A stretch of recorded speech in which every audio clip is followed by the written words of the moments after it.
नमस्कार दोस्तों, आपका स्वागत है पहलवान गुरुदीन ग्रुप ऑफ कॉलेज के यूट्यूब चैनल पर। मैं रमाकांत सिंह, समाजशास्त्र प्रवक्ता, पहलवान गुरुदीन विधि महाविद्यालय पनाई ललितपुर से मैं एक बार फिर समाजशास्त्र का एक नया वीडियो लेकर उपस्थित हुआ हूं। मेरे वीडियो को लाइक, शेयर, कमेंट्स जरूर करें और चैनल को सब्सक्राइब करें, बेल आइकन दबाएं ताकि आपको नए वीडियो की नोटिफिकेशन मिल सके।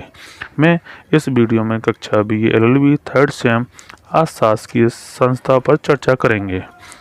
गैर सरकारी संगठन NGO एक ऐसा शब्द है जो बिना किसी सरकारी भागीदारी या प्रतिनिधित्व के साथ प्राकृतिक या कानूनी व्यक्तियों के द्वारा बनाए गए विधिवत संगठित गैर सरकारी संगठनों को संदर्भित करने के लिए व्यापक रूप से स्वीकार किया गया।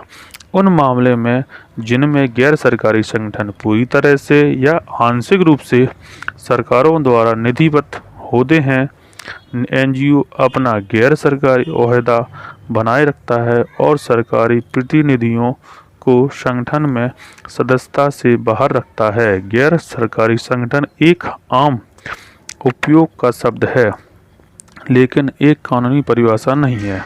कई न्यायालयों में इस प्रकार के संगठन को नागरिक समाज संगठन के रूप में परिभाषित किया जाता है या अन्य नामों से निर्दिष्ट है। अनुमान है कि अंतर्राष्ट्रीय स्तर पर सक्रिय गैर सरकारी संगठनों की संख्या 40,000 है।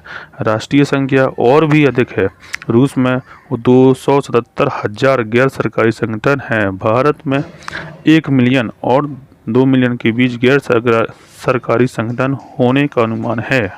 इतिहास: राष्ट्रीय गैर सरकारी संगठन की शुरुआत प्राचीन काल से हुई थी। अंतर्राष्ट्रीय स्तर पर सरकारी संगठनों के इतिहास का विधि या तिथि निर्धारण कम से कम 1839 से है। रोटरी, बाद में रोटरी इंटरनेशनल 1905 में स्थापित किया गया था।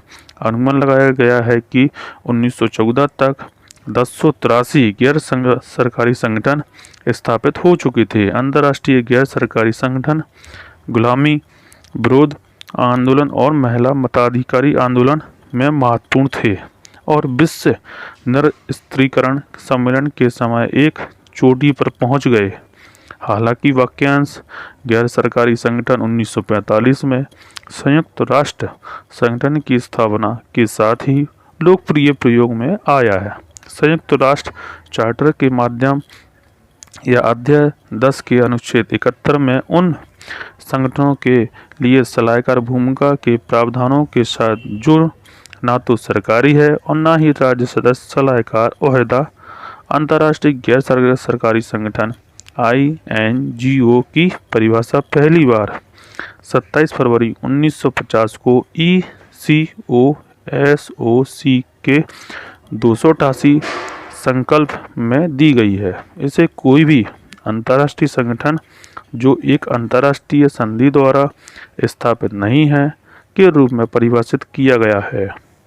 वह विकास में गैर सरकारी संगठनों और अन्य समूहों की महत्वपूर्ण भूमिका में एजेंडा 21 के अध्याय 27 में मान्यता दी गई है, जिसके परिणाम स्वरूप संयुक्त राष्ट्र और गैर सरकारी संगठनों के बीच एक सलाहकार रिश्ते के लिए तीव्र व्यवस्था की गई है। पश्चिमी देशों में गैर सरकारी क्षेत्रों का त्वरित विकास कल्याणकारी राज्य के पुनर्गठन की प्रक्रियाओं के परिणाम स्वरूप हुआ है। उस प्रक्रिया का अतिरिक्त वैश्वीकरण साम्यवादी व्यवस्था के पतन के बाद हुआ और वाशिंगटन सर्वसम्पत्ति का एक महत्वपूर्ण हिस्सा था। 20वीं सदी के दौरान वैश्वीकरण ने गैर सरकारी संगठन के महत्व को बढ़ावा दिया। कई समस्याएं एक राष्ट्र के अंदर हल नहीं की जा सकती हैं, जैसे कि विश्व व्यापार संगठन को पूंजीवादी उद्यमों के हित पर बहुत अधिक केंद्रित माना गया है। कुछ लोगों का तर्क था कि इस प्रवृत्ति के संभार के प्रयास में गैर सरकारी संगठन मानवीय मुद्दों, उन्नतिशील सहायता और वहनीय विकास जोड़ देने के लिए विकास हो गए।